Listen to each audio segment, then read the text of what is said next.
What percentage do you think the equipment is left? Like from 100% what it was before the hospital closed now? Is there a percentage 10%. on that?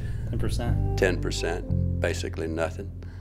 You've got some chairs and a few beds and tables, but as far as the functional equipment, x-ray equipment, lab equipment, emergency room area, it's all stripped.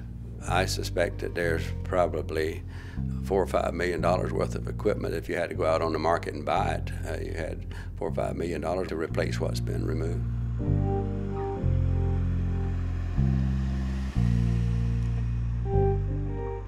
I'm extremely disappointed at the confiscation of all of the equipment that so many of us throughout the entire community and entire area have made contributions to have and to get and contribute to have a hospital, and to see it all wiped out within a matter of months. Do you expect at least some equipment to still be here?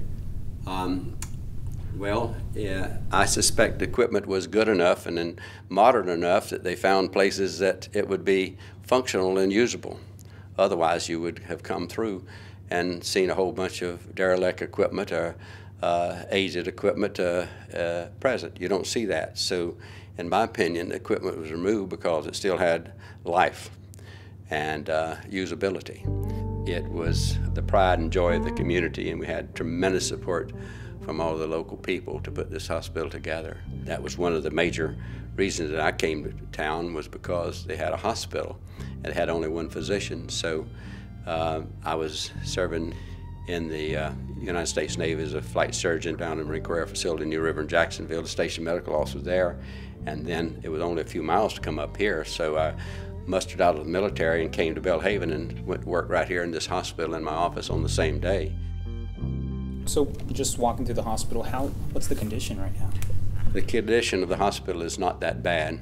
This hospital has never been inundated with stormwaters. Stormwaters have lapped at the back door of the hospital on Pantego Creek. So the hospital has only a few rooms with mold and mildew where the walls have been knocked down or knocked out and have not been corrected. Many of these rooms with the mold and mildew, it was known to have occurred long before the hospital was officially closed. Right here was the nursing station, and on down on the water we had where some of the patients in the vent unit were able to get into chairs and still have their life support systems on and come down to a little recreation area where it was playing poker or checkers or whatever, and enjoy this room right here.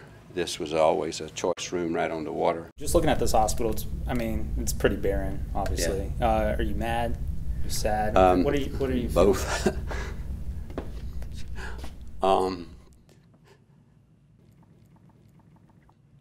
I have a whole lot of hostility about what's happened and how it happened, because we sat for many, many meetings and decided as to how this facility could be maintained and not closed. And that was the promises that was made by Vidant at that time. And to repudiate all the aspects of that contract certainly tends to anger me, and particularly when it could have been saved with a small amount of effort in the other direction. Rather than working to close it, if they'd spent half that time and half that money to open it up, we'd still have a hospital here. Everything they were doing created a greater loss rather than to try to balance the books and make it a fiscally responsible operation. But no, I'm not pleased with what happened at all.